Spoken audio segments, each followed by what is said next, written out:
दिल्ली में आपको मिले हाथ के साथ क्योंकि यूपी के बाद दिल्ली में भी इंडिया ब्लॉक की डील डन होने की खबरें सामने आ रही हैं।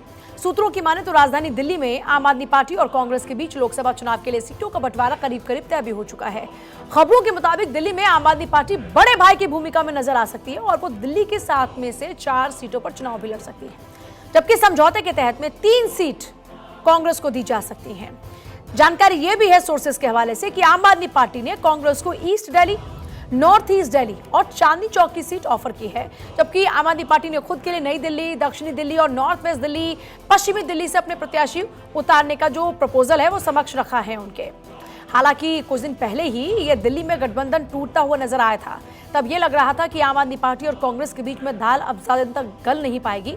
लेकिन अब जब आम आदमी पार्टी ने एक तरफा 6 सीटों पर चुनाव लड़ने का ऐलान कर दिया था और कांग्रेस को सिर्फ 1 सीट का ऑफर दिया था, आम आदमी पार्टी के नेता संदीप पाठक ने तो यहां तक कह डाला था कि लोकसभा और विधानसभा में कांग्रेस का प्रदर्शन देखते हुए वो एक भी सीट डिजर्व नहीं करती। यही नहीं, आम आदमी पार्टी की तरफ से सीट शेयरिंग पर कांग्रेस की तरफ से की जा रही देरी पर भी नाराजगी जाहिर की जा रही थी और कहा यह गया था कि कांग्रेस जल्द समझौता नहीं करती तो पार्टी अपनी तरफ से सीटों का ऐलान कर देगी।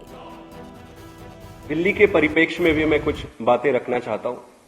दिल्ली के चुनाव में भी आपने देखा होगा, लोकसभा में कांग्रेस पार्टी की 0 सीट है, विधानसभा में भी 0 सीट है, एमसीडी में चुनाव हुए उसमें 250 में से 9 सीटें कांग्रेस पार्टी की आई हुई है। अगर आप मेरिट बेसिस पे और ये पूरे आंकड़े को देखें तो कांग्रेस पार्टी की एक भी सीट इस डेटा के हिसाब से नहीं बनती है।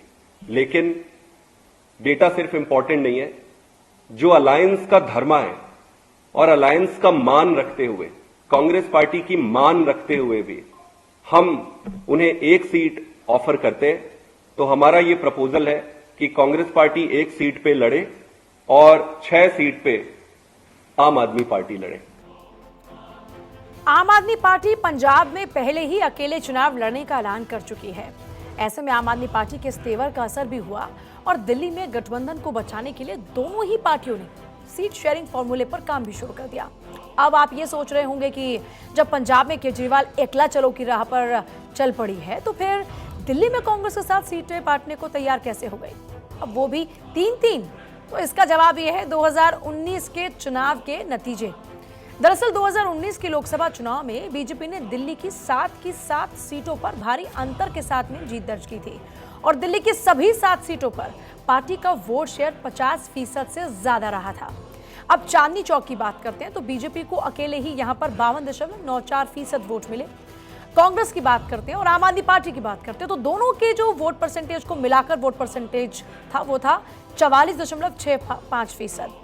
इसी तरीके से अगर पूर्वी दिल्ली की बात करते हैं तो यहां पर बीजेपी को मिला था लगभग 55.5% का वोट और आम आदमी पार्टी और कांग्रेस के वोट परसेंटेज को मिला दें तो वो था 41.85% वोट। ऐसे ही नई दिल्ली की बात करते हैं तो यहां पर बीजेपी का जो वोट शेयर था वो था 54.77%। तो वहीं आम आदमी पार्टी और कांग्रेस का अगर वोट परसेंटेज मिला देते हैं तो वो था यहां पे 43.55%।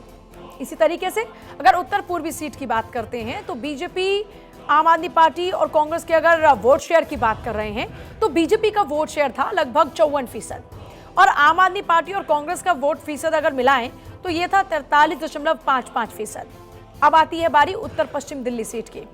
बीजेपी को यहां पर लगभग 60.49% वोट शेयर हासिल हुआ। वहीं आम आदमी पार्टी और कांग्रेस की अगर बात करते हैं तो उसके मुकाबले बहुत ही कम 38.17% वोट परसेंटेज था।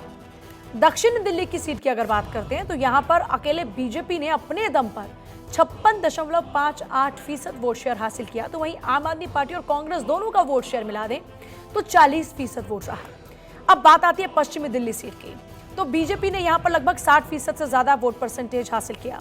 वहीं आम आदमी पार्टी और कांग्रेस का अगर वोट शेयर दोनों का मिला दें तो पता है कितना, 37.62%।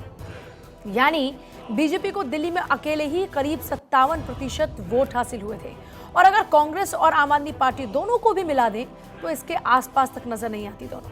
इसलिए दोनों ही पार्टियों को ये अच्छी बात समझ में आ चुकी है कि अगर दिल्ली में बीजेपी के सामने डटकर मुकाबला करना है, अगर टक्कर देनी है तो फिर दोनों को साथ आना ही होगा। अब आगे बढ़ते हैं और बात करते हैं यूपी राज्यसभा चुनावों की, क्योंकि यूपी में अपना 8वां प्रत्याशी उतारकर बीजेपी ने सपाट और साधारण नजर आ रहे चुनाव को भी दिलचस्प बना दिया है, जहां अब एक एक वोट के लिए कांटे की टक्कर छिड़ गई है। और इसी टक्कर में किंग मेकर नजर आ रहा है यूपी के राजा भैया। अपने सियासी और सामाजिक रसूख के लिए विख्यात राजा भैया पर इस वक्त बीजेपी से लेकर समाजवादी पार्टी तक डोरे डालती हुई नजर आ रही हैं। सवाल यह है कि 403 विधानसभा सीट वाले उत्तर प्रदेश में महज 2 विधायकों वाले राजा भैया इतने अहम कैसे हो गए? तो इसका जवाब भी जरा जान लीजिए। इसका जवाब है राज्यसभा का चुनाव और उस चुनाव का अंकगणित। इसलिए पहले इस अंकगणित को समझना ज्यादा जरूरी हो जाता है। अब देखिए, एनडीए के पास इस वक्त कितने वोट हैं? 288।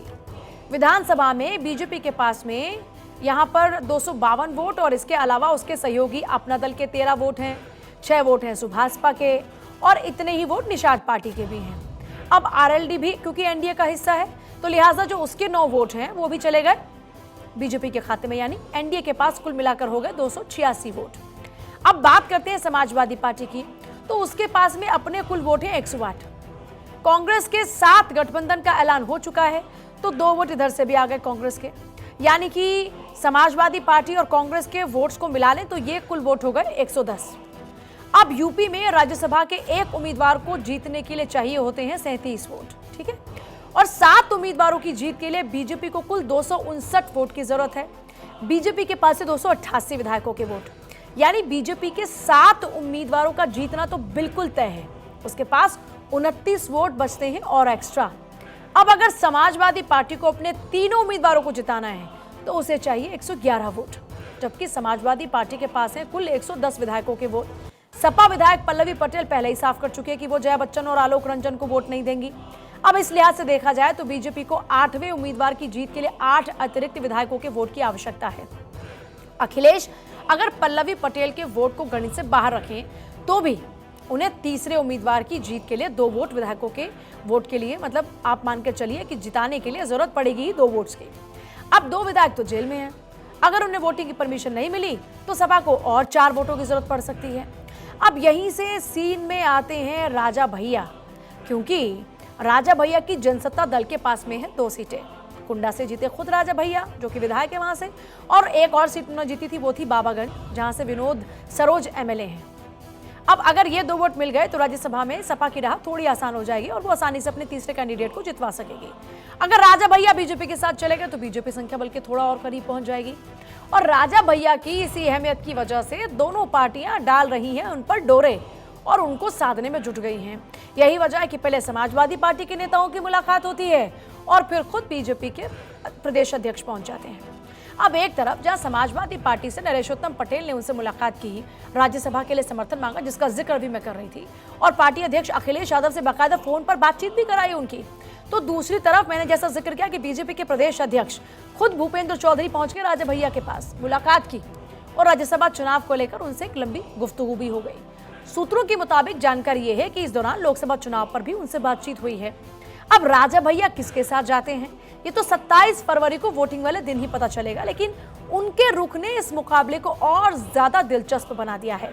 हालांकि बीजेपी ने राज्यसभा चुनाव में सभी 8 उम्मीदवारों की जीत पर अपना दावा भी ठोक दिया है।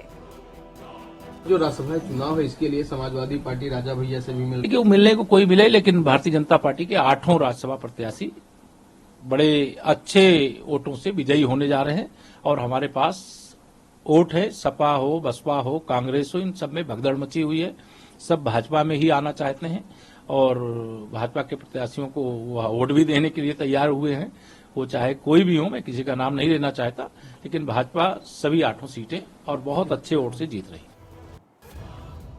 और चलिए आगे बढ़ते हुए बात होगी राहुल गांधी की भारत जोड़ो यात्रा की। भारत जोड़ो न्याय यात्रा की बात इसलिए भी हो रही है क्योंकि राहुल गांधी के तेवर और ज्यादा तल्ख हो रहे हैं और इनकार के बाद अब आखिरकार अखिलेश यादव ने भी राहुल गांधी की यात्रा में शामिल होने को लेकर हामी भर दी है। यानी आप राहुल गांधी की बातों को अगर देखें तो बेहद तल्ख अंदाज में वो हमला बोलते हुए नजर आते हैं, लेकिन इसी बीच बातचीत बन गई है राहुल गांधी और अखिलेश यादव के बीच में। खबर यह मिल रही है कि राहुल गांधी की यात्रा में अब अखिलेश यादव शामिल होते नजर आएंगे। अखिलेश यादव यूपी में राहुल गांधी की भारत जोड़ो न्याय यात्रा का हिस्सा बनेंगे, इसको लेकर अब कंफर्मेशन है। अब बताया यह जा रहा है कि यात्रा जब आगरा पहुंचेगी तो अखिलेश भी राहुल गांधी के साथ नजर आएंगे, यानी वो दो लड़कों वाली जोड़ी आपको फिर से साथ साथ नजर आने वाली है। अब यूपी में राहुल गांधी की यात्रा को 6 दिन हो चुके हैं। न्याय यात्रा ने 16 फरवरी को चंदौली से यूपी में एंट्री की और उसके बाद 17 फरवरी को राहुल ने वाराणसी में 12 किलोमीटर लंबा रोड शो किया। इसके बाद 18 फरवरी को पहुंच गए प्रयागराज, जहां पर आनंद भवन से उन्होंने अपनी यात्रा शुरू की और चौथे दिन वो प्रतापगढ़ होते हुए अपने संसदीय क्षेत्र रहे अमेठी पहुंच गए। इसके बाद 5वें दिन वो रायबरेली होते हुए लखनऊ पहुंचे और 6वें दिन उन्होंने यूपी के उन्नाव में अपनी यात्रा को निकाला। 22 यानी आज और कल के लिए यात्रा स्थगित रही और 24 फरवरी से दोबारा मुरादाबाद से यात्रा शुरू हो जाएगी और माना यह जा रहा है कि जब यात्रा आगरा पहुंचेगी तो अखिलेश भी इसमें शामिल हो सकते हैं। इसके पहले 19 फरवरी को अमेठी में इस यात्रा का हिस्सा उनको बनना था, लेकिन क्योंकि सीट शेयरिंग का फॉर्मूला समाजवादी पार्टी और कांग्रेस के बीच तय नहीं हो पाया था, इसलिए अखिलेश यादव ने उस यात्रा से दूरी बना ली। वैसे राहुल गांधी की ये न्याय यात्रा यूपी में इंडिया के लिहाज से किसी लिटमस टेस्ट जैसी ही थी, क्योंकि यात्रा के यूपी पहुंचने से पहले जयंत चौधरी ने गठबंधन को तगड़ा झटका दे दिया और वो तो शामिल हो गए एनडीए के अंदर।